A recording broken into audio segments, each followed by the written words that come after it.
نحمدہ ونصلی علی رسولہ الکریم اما بعد۔ محترم سامعین اور ناظرین، آج ایک بہت ہی اہم مسئلہ لے کر آپ کی خدمت میں حاضر ہوئے ہیں۔ مسئلہ یہ ہے کہ جو محلوں کے اندر اور بازاروں کے اندر اور بس اسٹاف کے اوپر اور ریلوے اسٹیشنوں کے اوپر جو بھکاری ہوتے ہیں، بھیک مانگنے والے، کیا ان کو بھیک دینا درست اور جائز ہے؟ دوسری بات ہے کہ اگر ایسے لوگوں کو ہم بھیک نہیں دیتے اور سوال کرنے کے اوپر کچھ نہیں دیتے تو کیا نہ دینے والا گنہگار ہوگا یا نہیں؟ تیسری بات ہے کہ ایسا شخص جن کی عادت ہی پیشہ ورانہ طور پر مانگنا ہے تو کیا ایسے لوگوں کے لیے بھیک لینا جائز ہے یا نہیں، اور ایسے لوگ گنہگار ہوں گے یا نہیں؟ تو اس سلسلے میں اسلام کی رہنمائی ہم کو یہ ہے کہ جس آدمی کے پاس ایک دن کا کھانا ہو، یعنی صبح شام 2 وقت کا کھانا ہو، اور سطر ڈھانپنے کے لیے اس کے پاس کپڑا ہو، تو پھر ایسے شخص کے لیے مانگنا جائز نہیں ہے۔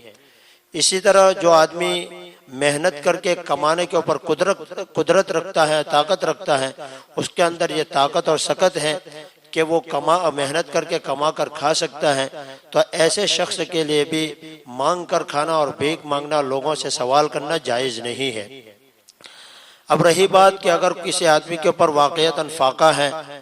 اور اس کو کسی سخت ضرورت کے تحت مانگنے کی ضرورت پڑ گئی تو پھر اس کے لیے مانگنے کی گنجائش ہے، لیکن ایسے آدمی کے لیے بھی اس مانگنے کو پیشہ بنا لینا اور اس کی عادت بنا لینا، اس کی بھی حدیث پاک کے اندر بالکل اجازت نہیں دی ہے۔ چنانچہ اس سلسلے میں اللہ کے رسول صلی اللہ علیہ وسلم نے ارشاد فرمایا کہ جو آدمی سوال کرنے کو اپنی عادت بنا لیتا ہے، سوال کرنے کے اوپر وہ اپنا گزارا کرتا ہے اور اس کو اپنا پیشہ بنا لیتا ہے اور بلا ضرورت لوگوں سے سوال کیا کرتا ہے، تو کل قیامت کے دن یہ مانگنا اس کے چہرے کے اوپر زخم کی شکل میں ظاہر ہوگا۔ اور دوسری حدیث میں رسول اللہ صلی اللہ علیہ وسلم نے ارشاد فرمایا کہ جو آدمی اس لیے لوگوں سے سوال کرتا ہے تاکہ اس کا مال بڑھے، یعنی اپنا مال بڑھانے کے لیے لوگوں سے سوال کرتا ہے، مال کو جمع کرنے کی غرض سے لوگوں سے سوال کرتا ہے، تو اللہ کے رسول صلی اللہ علیہ وسلم نے فرمایا کہ یہ آدمی جہنم کے انگاروں کو جمع کر رہا ہے، اکٹھا کر رہا ہے۔ اب اس کو چاہیے کہ وہ زیادہ انگارے جمع کرے یا کم انگارے جمع کرے۔ تو معلوم ہوا کہ جو محلوں کے اندر، خاص طور پر ماؤں اور بہنوں کو میں یہ باتیں بتانا چاہوں گا کہ مائیں اور بہنوں کا دل بہت ہی نرم دل ہوتے ہیں،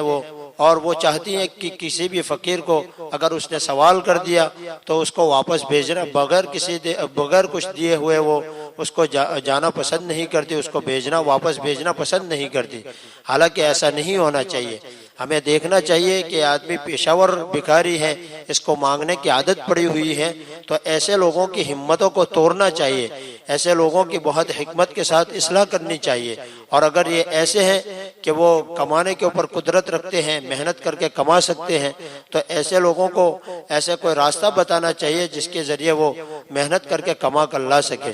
تو خاص طور پر ماں اور بہنوں کو میں یہ کہنا چاہوں گا کہ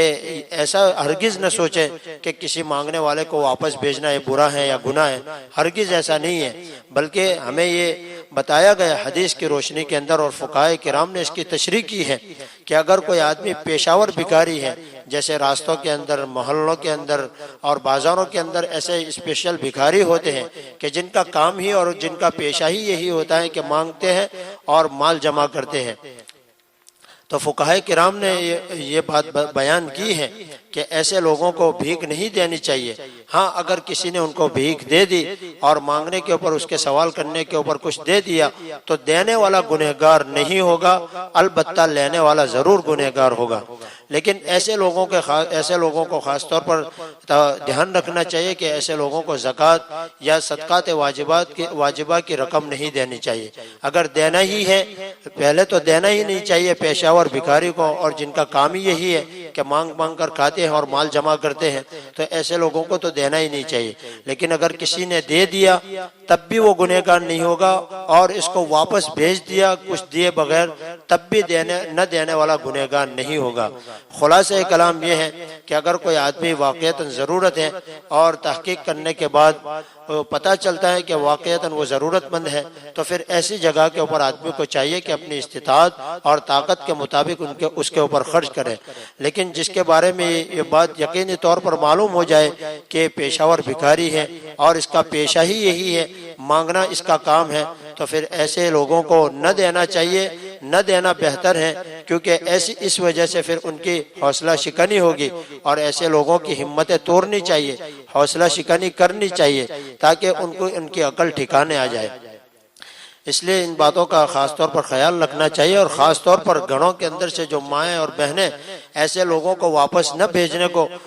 پسند نہیں کرتے کہ بھئی ان کو خالی ہاتھ نہیں بھیج سکتے، اور بہت سی عورتیں تو یہ بھی سوچتی ہیں کہ ان کو خالی ہاتھ بھیجنے سے پتہ نہیں یہ کیسی کیسی بد دعائیں دیں گے۔ کسی بد دعا سے کچھ نہیں ہوتا، جب تک کہ آدمی مظلوم نہ ہو اور اس کو واقعتاً ضرورت ہو اور آدمی مدد نہ کرے، تب جا کے ہو سکتا ہے کہ اس کے دل کی اللہ کے یہاں پہنچ جائے اور آپ کو نقصان کر جائے۔ لیکن ہر فقیر ایسا نہیں ہوتا، اور خاص طور پر آج کل تو ڈیجیٹل فقیر بنے ہوئے ہیں، مائک وغیرہ لے کے نکل پڑتے ہیں اور ان کو کچھ ہوتا بھی نہیں ہے، اور جب یہ مرتے ہیں تو لاکھوں کی تعداد کے اندر ان کے پاس سے روپے نکلتے ہیں۔ اس لیے یہ پیشہ ور بھکاریوں کو پیسہ دینے کے اندر ہمیں بہت احتیاط کرنے کی ضرورت ہے۔ اللہ تبارک و تعالی ہمیں عمل کی توفیق نصیب